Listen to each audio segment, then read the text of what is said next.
The Indian judiciary has been rocked by a possible corruption scandal. Well, what began as an ordinary operation to douse a blaze at a judge's residence has now opened up a can of worms. Judge's family called the Tughlaq Road police station on 14th March and reported a fire.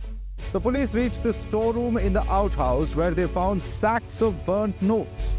Sources revealed that no less than 50 crores were found in these sacks.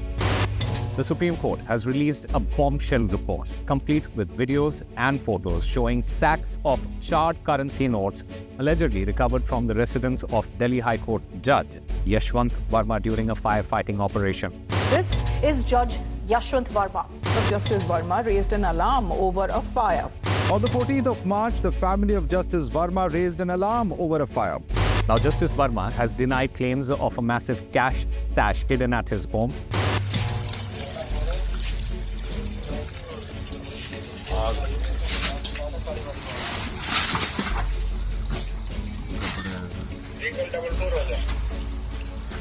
There is a higher court than courts of justice, and that is the court of conscience. It supersedes all other courts. Who said this? A man called Mahatma Gandhi.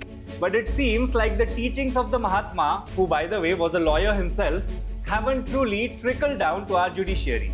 People look up to the courts for justice. People trust the courts to right the wrongs. But what is really happening inside our courts? The national capital Delhi was shaken this month by a massive scandal when piles of cash bundles were found at the residence of a Delhi High Court judge. Some reports suggest that the stash was no less than rupees 15 crore.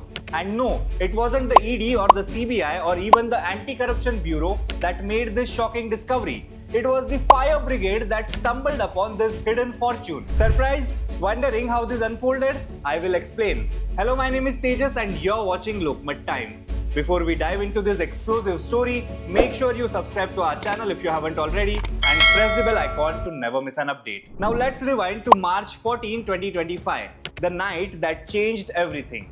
It was close to midnight when a fire broke out at Justice Yashwant Varma's official residence in Lutyens, Delhi. A short circuit in the storeroom, they said.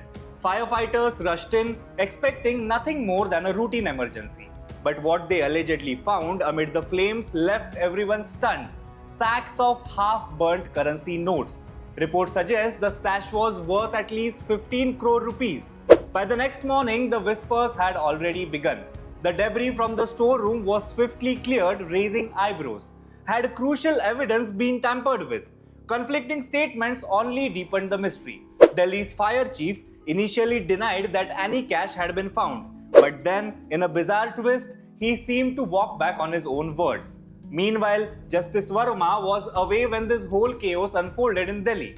On March 16, he returned, inspected the scene, and outright dismissed the allegations. He insisted that no cash was found and claimed he was being framed.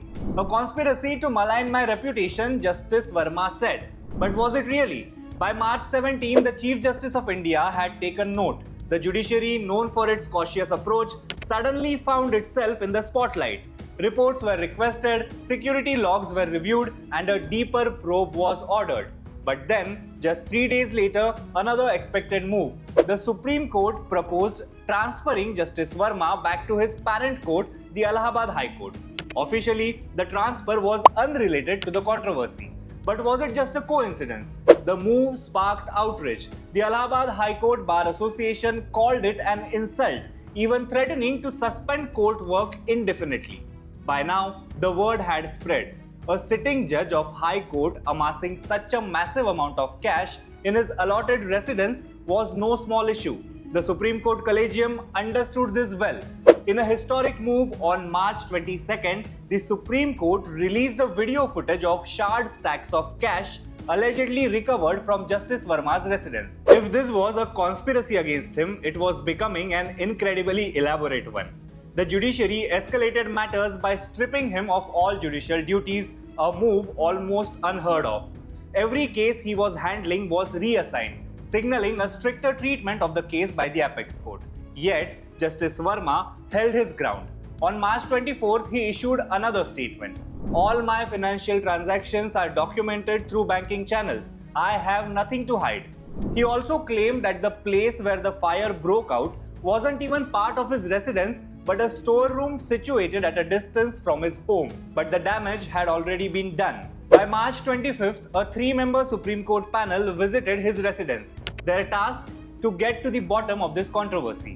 The air in the judiciary was thick with tension, and the public was left wondering, if a High Court judge's house could turn into a crime scene, what does that say about the system meant to uphold justice? For now, Justice Varma remains off the duty.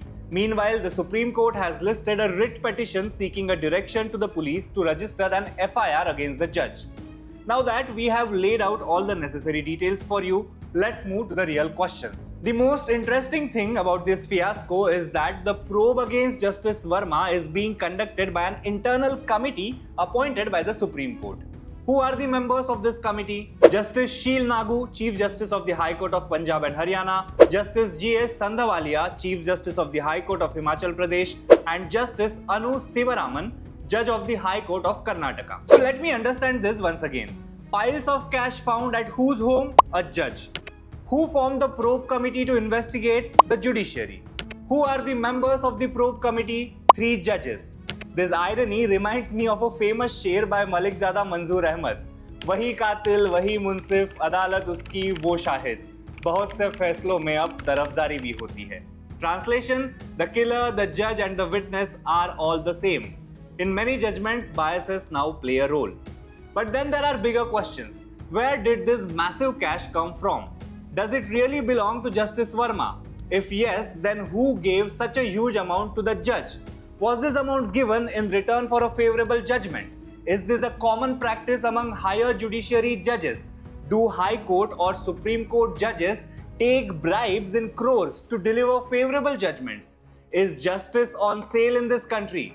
And if all of this is true, then whom do we, the people, turn to for justice? These are some of the questions I will leave for you to ponder upon till we meet next time. Till then, keep watching Lokmat Times for more such stories.